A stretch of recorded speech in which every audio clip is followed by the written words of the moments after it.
대한민국의 우주 항공 산업을 이끄는 우주항공청이 예산 1조 원 시대를 맞이했습니다. 앞으로 우주항공청은요, 달 탐사, 또 초고 해상도 위성 개발, 미래 항공 기술 확보 등 다양한 또 산업, 신규 사업에 집중 투자해서 대한민국을 우주항공 강국으로 만드는 데 힘을 보태게 될 텐데요.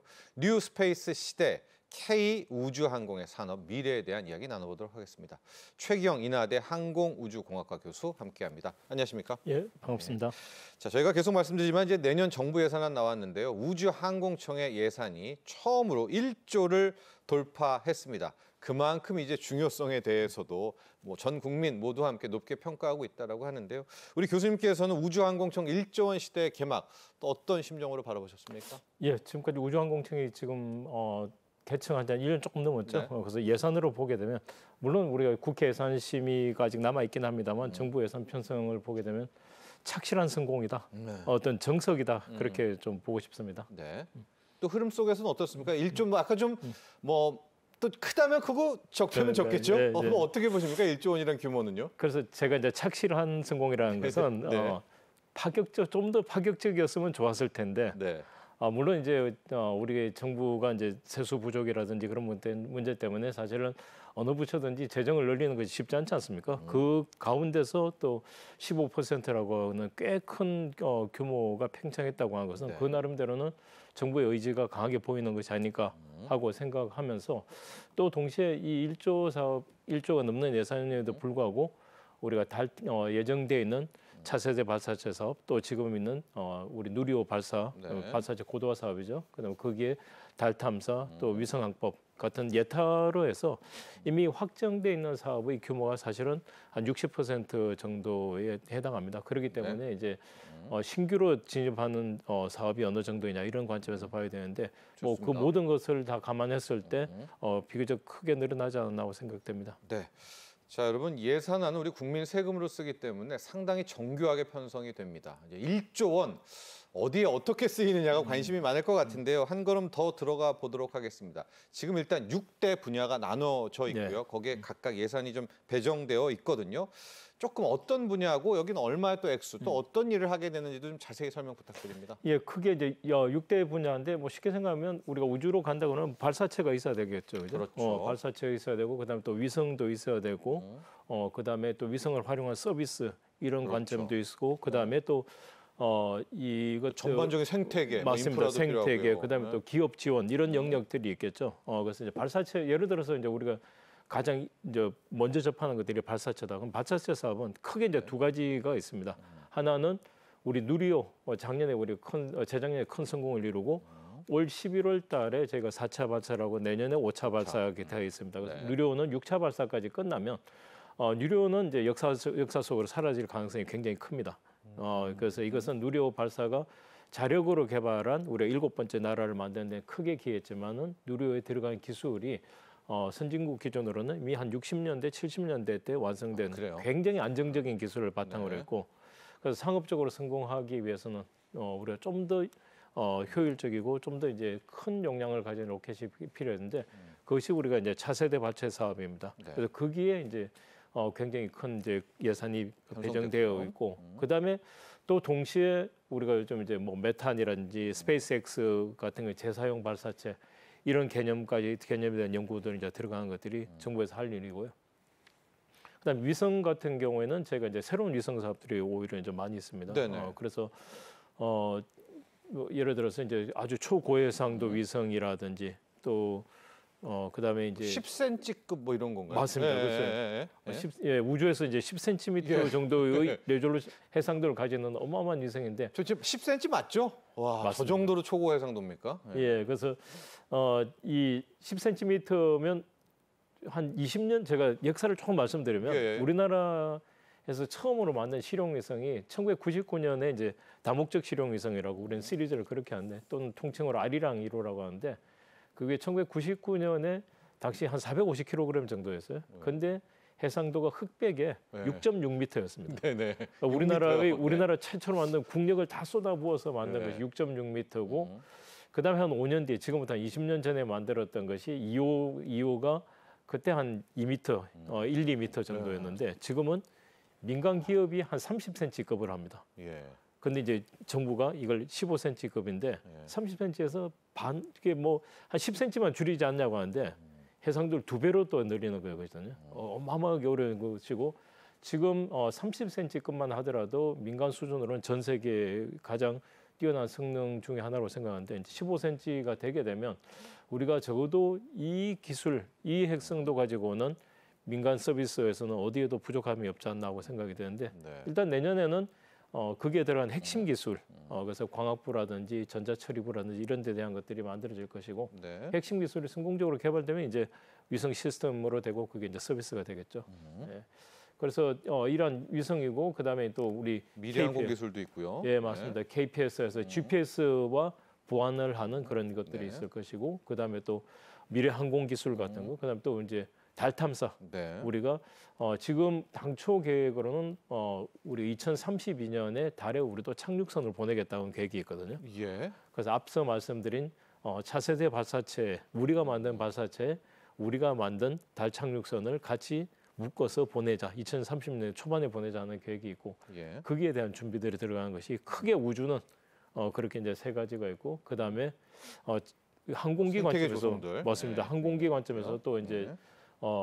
기술을 따라잡기 위해서 우리가 새로운 기술에 투자하는 것들이고 그다음에 생태계 조성 이런 것들이 총 망라되어서 네. 1조가 넘는 예산이 편성되었습니다. 자, 이 중에서 내년 예산에 신규로 들어간 게 좀 달 탐사가 약간 신규인가요? 신규 쪽만 조금 더 보도록 할까요? 달 탐사가 좀 눈에 확 들어오게 되는데. 예. 달 탐사 사업은 사실은 이제 3년 전에 이렇게 이미 들어와 있나요? 들어 있었는데 예. 예산이 올해에 비해서 이제 대폭 늘어났는데 저희가 이제 보면 사실 핵심 사항 중에 하나가 예산도 중요하지만은 얼마 전에 우주항공청에서 로드맵을 우주 탐사 로드맵을 만들었거든요. 네네.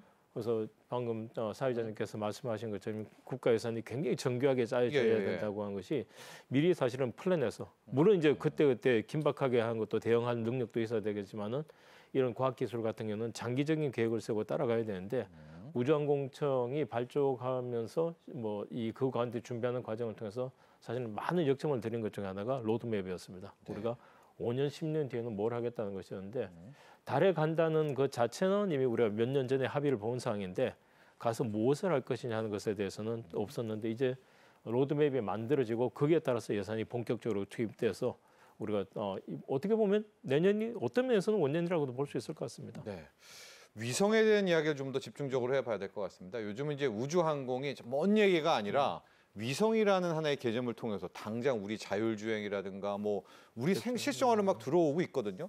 우리나라는 지금 우주항공 5대 강국을 이제 꿈꾸고 앞으로 도전을 하고 있는데요. 앞서 이제 10cm급 초고 해상도 위성도 이야기를 해줬고 위성 쪽에 대한 이야기들이 굉장히 많습니다. 앞으로 이 분야가 좀 무궁무진한 것 같아요. 예, 맞습니다. 근데 이제 위성 우리가 만드는 것이 위성의 본체 를 만드는 것은 이미 기업들이 잘 하고 있고 그래요. 네. 그다음에 국방 수요도 많이 생기고 있습니다. 이제 여기에 따라서 우리가 하는 것은 물론 이제 계속해서 기술들이 발전하고 새로운 기술을 받아서 더 우리가 소위 이제 가성비가 좋은 그런 위성들을 개발하는 그래야죠. 노력들이 있는데 네. 그거는 국가연구소와 민간이 같이 하고 있고 또 하나 이제 해야 될 것들은 이 위성을 어떻게 활용할 것인가. 우리 소위 이제 서비스죠. 다운스트림이라고 하거든요. 예. 그런 데 대한 투자도 같이 병행돼야 될 것 같습니다. 자, 이 우성 얘기 좀 더 해보겠습니다. 앞으로 좀 핵심 경쟁력 이야기들 많이 나오고 있거든요. 이 위성을 가지고 할 수 있는 일이 무궁무진한 거 아닙니까? 뭐 그렇습니다. 통신으로 끝나는 게 아니라요. 예. 어떤 것들까지 좀 생각해 볼 수 있을까요? 우리가 이제 우리 저 조금 전에 운전해 왔습니다만 운전할 때 다 내비게이션 켜고 오죠. 그렇죠. 네. 그다음에 오늘 날씨 어떻게 될지 내일 날씨 어떻게 될지 위성이 없이는 불가능한 것들이죠. 네. 그러니까 실생활에 우리 보이진 않아도 사실은 우리가 우주를 떠나서는 우리가 굉장히 불편해질 맞습니다. 거예요. 이미 그렇게 스며들어왔는데 이제는 위성이라면 이제는 그냥 우주에 떠 있는 물체인데 여기에 공장 기능을 지금까지는 생각을 하고 있습니다. 네. 그래서 지금까지 위성이 우리가 소프트하게 신호를 받아서 전송하는 통신 위성, 그죠? 방송 위성. 거기다가 이제 더 나아가서 개인의 뭐 메시지를 전송한다든지 이런 거다. 그다음 사진 찍고 그다음 그것을 분석하는 것. 그러니까 위성에서 단 정보를 주는 것뿐만 아니고 정보를 받아서 해석하는 것까지 우리가 우주의 영역으로 넣어야 되는데 이제 한 걸음 더 나아가게 되면 우리가 우주에다가 공장, 어떤 제약 이야기라고 있고 또 우리가 아주 순도가 높은 그런 재료, 굉장히 고부가 가치 네. 재료들 이런 것들도 이제 우주 공장 시대를 열어가야 되는데 미국은 역시 미국이 그 분야에 제일 앞서고 있고 이미 그 분야의 경제성이 높을 거라고 하는 것들에 대해서는 많은 사람들이 동의하기 때문에 네. 정부도 거기에 대해서 작지만은 선투자들을 하고 있습니다. 예, 저희가 이쪽을 왜 얘기하냐면 이제 우주항공이라는 게 넓어가지고요. 우리는 어쨌든 5위 갈 건데 발사체는 좀 약간 뒤처졌잖아요. 맞습니다. 이런 다른 쪽에서 경쟁력을 찾는 것도 또 하나의 전략이 되지 않겠나 이런 생각하거든요. 예, 맞습니다. 예. 그래서 사실은 저는 이번 그 예산을 보면서 예. 굉장히 아까 이제 착실하다고 했던 그 예산이 늘고 이런 것들에서 정부가 계속 노력하는 것도 있지만은 아직 우리가 포커스를 해야 될 것들 워낙 우리는 늦게 시작했기 때문에 예산을 이렇게 굉장히 다양하게 이렇게 분산되고 하나가 너무 뭐 예를 들면 우리가 남들보다 확실히 앞선다 이러기는 약간은 아직은 좀 부족해 보이는 네. 느낌이 들거든요. 그래서 우리도 기본적으로 빠지는 데가 없어야 되겠지만은 저 선택과 집중은 해야 되는데 지금 우리가 발사체를 한다 하더라도 사실은 발사체에서 전 세계 어느 누구도 스페이스X랑 가격 경쟁을 이루게 되기는 우리가 불가능해 보입니다. 예. 그래서 물론 우리가 뭐 50년, 100년 뒤에까지는 어떻게 알겠습니다만 네. 짧게 10년, 20년 안에 누구도 가격 경쟁력으로 비할 수는 없지만은 그래도 국가 전략이라고 하는 것은 단순히 가격만으로 비용만으로 되는 게 아니기 때문에 또 우리의 영역이 할 건 있을 해야죠. 것이고. 맞습니다. 네. 예. 근데 서비스 산업은 우리가 그나마 남들하고 그렇죠. 경쟁이 가능하다는 게 서비스나 전자가 소프트웨어 쪽은 할 수 있지 않을까 하고 다행히 시장의 성장이 빠른 쪽은 그쪽의 시장의 성장이 빠르기 때문에 우리가 그쪽에 좀 더 신경을 써야 될 것 같습니다. 그래서 KPS까지 설명 좀 부탁드립니다. 이제 한국형 위성 항법 시스템이라고 하는데 전 이쪽만 우리가 꽉 잡아도 뭐 우주로서 할 수 있는 만큼 하지 않나 이런 생각도 좀 해보거든요. 이 KPS라는 설명 좀 자세히 좀 부탁드립니다. 예, 우리 GPS는 많이 아시지 네, 않습니까? 잘 알죠. 근데 네. GPS는 미국에서 사실은 만들었고 이게 GPS가 거의 보통 명사처럼 됐어요. 사실은 고유 명사인데, 근데 그런 시스템을 중국도 가지고 있고, 일본도 가지고 있고, 유럽도 가지고 있고, 러시아도 가지고 있습니다. 네. 근데 일본은 우리 KPS 서비스하게 지역 서비스를 또 하는 거죠. 그래서 위성이 개수가 많아지면 많아질수록 좋고 우리 주위에 특화된 위성이 많아지면 좋기 때문에 우리가 KPS가 만들어진다고 해서 GPS 쓰지 않는 것은 아니고 이것을 보완함으로써 효과가 더 정밀도가 더 높아지게 되는데 예를 들어서 우리가 정밀도가 높아지게 되면 자율주행을 하는데 지금 GPS가 성능이 좋을 때는 굉장히 정확한데 네. 또 어떨 때는 좀 떨어지는 날에는 기상 환경에 따라서 태양풍 영향 이런 것들이 들어가게 되면 약간 오차가 한 1, 2m 나거든요. 네. 그러면 내가 차선을 바꾼다. 근데 차가 내가 어느 길에 있다는 것은 알 수 있는데 어느 차선에 있다는 것은 지금 기술로는 어려워요. 그런데 이 위성 항법이 들어오게 되면 우리가 4차로 길에서 내가 1차로에 있는지 2차로에 있는지까지도 확인할 수 있으면 그러면 완전한 자율주행으로 갈 수도 있겠죠, 그죠? 예. 그래서 그러한 기능들을 하는데 이거 역시 마찬가지로 개념 자체는 오래되다 보니까 지금 미국에서는 미국도 GPS 대신에 GPS는 한 2만 킬로미터에 떠 있는 위성인데 한 500킬로미터의 위성을 수십 개를 깔아놓는 저궤도 위성을 활용한 시스템 이런 개념들이 또 나오고 있고 우주는 말 그대로 아이디어가 한 몇 년 있으면 현실화되는 그런 혁명기에 들어가 있습니다. 네. 좋습니다. 아까 예산을 하면서 저희가 선택과 집중도 필요하지만은 또 할 건 해야 된다.